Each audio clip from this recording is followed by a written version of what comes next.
joined by longtime Quebec Major Junior Hockey League official and briefly AHL official, now NHL official and referee Jean Hebert. Jean, thanks for first of all coming and joining us here. Take us through your journey as an official, going through the stages and how memorable it really was in the queue to get you prepared for really the refereeing profession. Well, for me, I hold Major Junior Hockey League in Canada, the CHL in Canada, as one of the best league, if not the best development league in the world, for that reason, because it's the closest you'll get to the NHL. The scheduling, the travel, the games, even the owners, how they treat their players, how the coaches are, and even for us officials, the strongest officials all come out of the CHL. I mean, I'm going on a ledge by saying that, but it's just my opinion. But that's how it gets you prepared, because every night, I mean, the rinks are packed, whether it's Batters, Halifax, Moncton, and you know, you got to be at your best, and you learn. I mean, you learn every night. And for me, the years I put in the queue was very instrumental for my career. And even now, I see coaches in the NHL, Patrick Roy, for example, when he was in Quebec, I was in Moncton. Just guys like that. And you know what? It's funny how hockey just keeps going up like that. And it's, for me, working in the Major Junior Hockey League is what prepared me for the National Hockey League for sure. You know, we talk about players being scouted.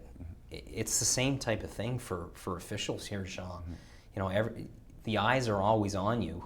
And take us through how you were selected to go up, you know, to the next level in the AHL, and then of course onto the NHL.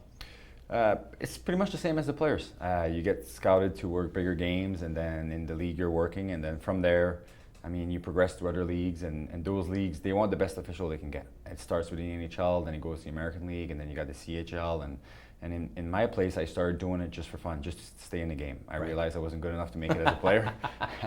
And I stayed in the game, and then when I started working the queue, it was, you know, big games. Moncton always had good clubs, so it was interesting for us, and then you get a phone call that you're going away to work a weekend in the American League, and it progresses that way. And I always say I got lucky. I got some lucky breaks. I had the right people behind me that pushed the right buttons. But at the same time, it's like players. Like, we get ready every game. Like, people don't realize how much we care for the game. It's the same thing as coaches. They care a lot more about the game than the players do a lot of times. Because we're all fans of the game. Doesn't matter if you're a player. It doesn't matter if you're a broadcaster like yourself. Or we all grew up in the game of hockey, and we're just trying to stay in it as long as we can. And I love it. What's it like wearing the stripes?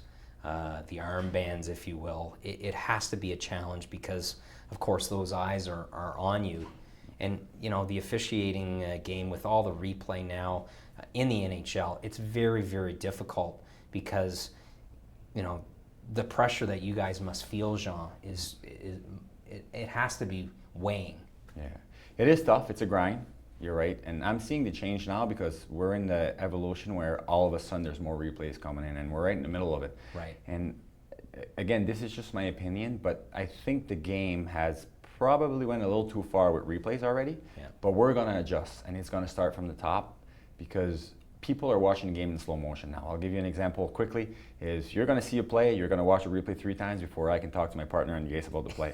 So it's becoming a big challenge for us because the coaches got TVs on the bench and everything. And I think we're realizing that the game of hockey is fast now. It's exciting, it's fun, and officiating is just part of it. Some nights it goes your way, some nights it doesn't. And at the end of the day, if it's good entertainment, I think everybody wins.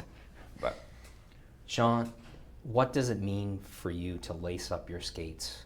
Coming, you know, born and raised locally here, what does it mean lacing up your skates every time and stepping on an NHL ice surface? It must be very meaningful. You know what? You just said it, and I get it, you know, it goes through. It's every night. I don't take it for granted. And sometimes it's a grind. You worked a lot of games in a row, and as soon as you step in the NHL arena, every night that I'm there for the national anthem, I look up and I think, why am I on the ice? Why is it me on the ice? And so I still cherish that right now. I'm very lucky to be able to do it. And I love my job. I absolutely love my job. And sometimes I still get caught up watching the game. Like I do because I like the game of hockey. And then all of a sudden the guy's bleeding and I'm like, oh, I think I missed that one. But it's great. It's awesome. And you, every national anthem, I stand there and I take that 3 minute and I look at the crowd and I go, well, this is going to be fun. Well, thanks, Sean. And thanks for always coming back and giving back to the community here in Moncton.